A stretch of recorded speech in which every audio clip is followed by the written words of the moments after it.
Student online science classes का तीसरा दिन, जिसमें हम पढ़ेंगे पहले ही चैप्टर प्रकाश का परावर्तन तथा अपवर्तन में का अगला टॉपिक, जिस टॉपिक का नाम है उत्तल दर्पण द्वारा प्रतिबिंब का बनना।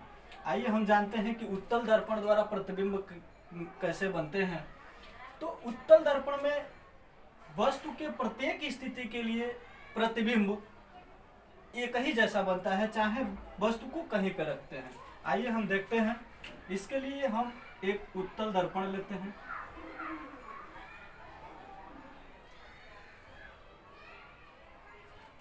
उत्तल दर्पण में हम जानते हैं कि इसके दबे हुए भाग में पेंट या कलई होता है,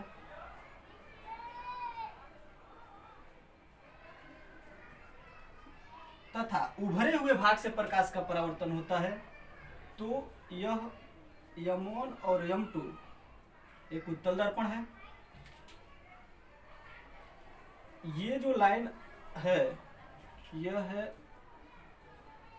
मुख्य अक्ष, यहाँ ध्रुव है। इसमें यहाँ F और यहाँ C मुख्य फोकस है और ये वक्रता केंद्र है। दर्पण के जिधर प्रकाश का परावर्तन जिधर से होता है उधर ही हम वस्तु को रखते हैं। वस्तु को आप चाहे जहां भी रखें, यहाँ रखें, यहाँ रखें, यहाँ रखें, कहीं भी रख दें, हम वस्तु को यहाँ रखते हैं। A B. उसके बाद प्रतिबिंब बनने के नियम में पहले नियम से प्रतिबिंब हम खींचते हैं। तो पहला नियम है कि मुख्य अक्ष के समांतर। तो मुख्य अक्ष के समांतर प्रकाश की यह पहली किरण जैसे ही हम दर्पण पर डालेंगे तो दर्पण से परावर्तित होकर यह मुख्य फोकस से होकर जाएगा या मुख्य फोकस से होकर जाती हुई प्रतीत होगा। इसको हम क्या करेंगे, आगे की तरफ सीधा बढ़ा देंगे। दूसरा नियम है कि हम वक्रता केंद्र से ले जाएंगे।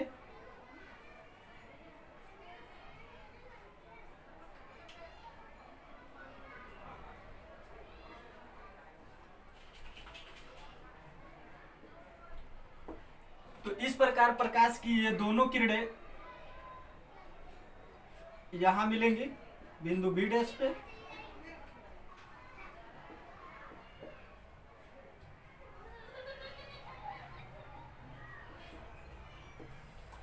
अतः उत्तल दर्पण में रखे गए वस्तु का प्रतिबिंब ए डैश बी डैश दर्पण के पीछे बनेगा।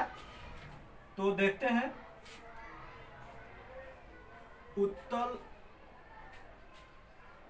दर्पण में वस्तु के प्रत्येक स्थिति के लिए, वस्तु के प्रत्येक स्थिति के लिए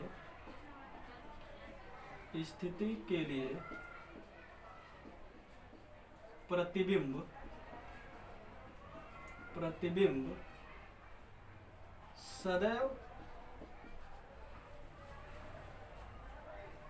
सदैव आभासी,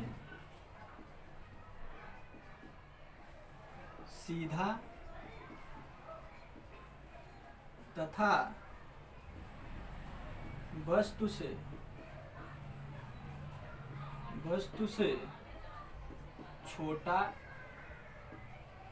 बनता है।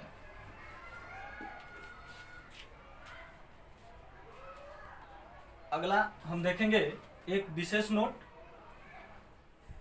उत्तल दर्पण की फोकस दूरी सदैव धनात्मक तथा अवतल दर्पण की फोकस दूरी सदैव ऋणात्मक होती है।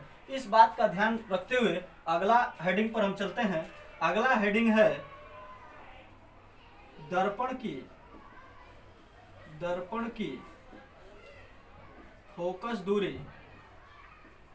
दर्पण की फोकस दूरी तथा वक्रता त्रिज्या में संबंध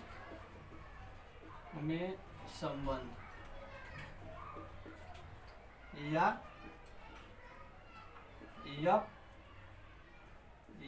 F बराबर R/2 का सत्यापन।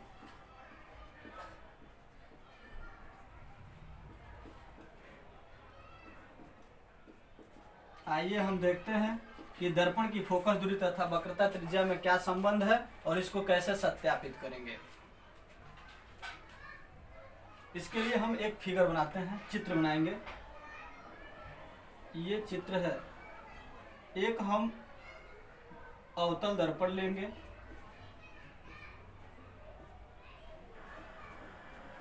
अवतल दर्पण लेंगे हम एक, और इस अवतल दर्पण में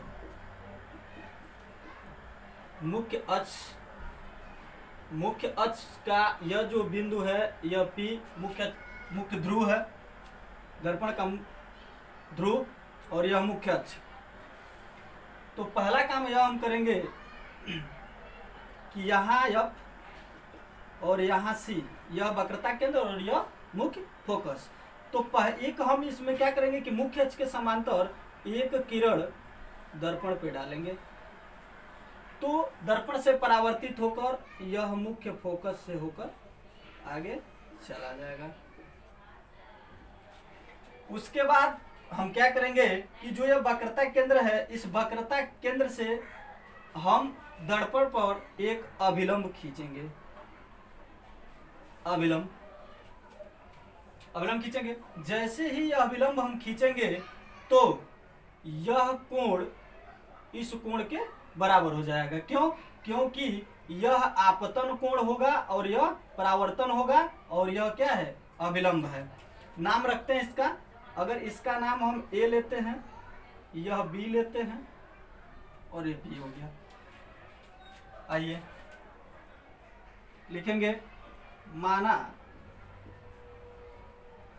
माना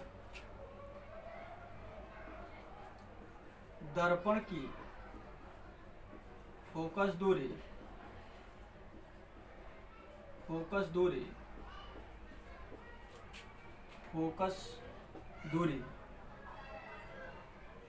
PF बराबर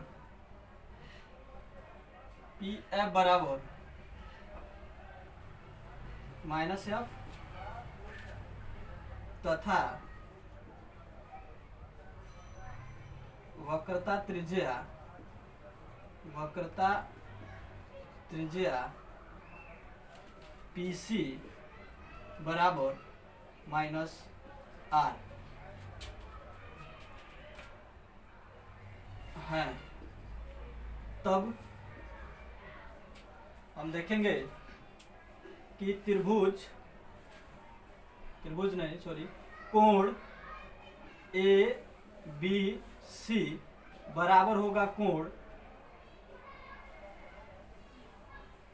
FBC। कैसे बराबर होगा? परावर्तन कोण से, प्रकाश के परावर्तन के नियम से, प्रकाश के परावर्तन के नियम से। क्योंकि प्रकाश का परावर्तन का नियम क्या है कि आपतन कोण सदैव परावर्तन कोण के बराबर होते हैं। समीकरण नंबर 1 लिखेंगे,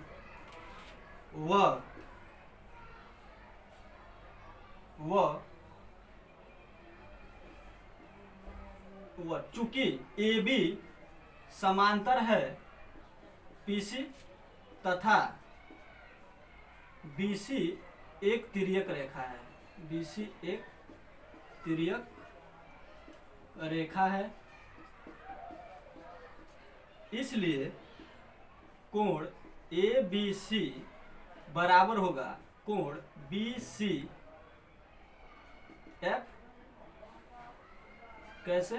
एकांतर कोण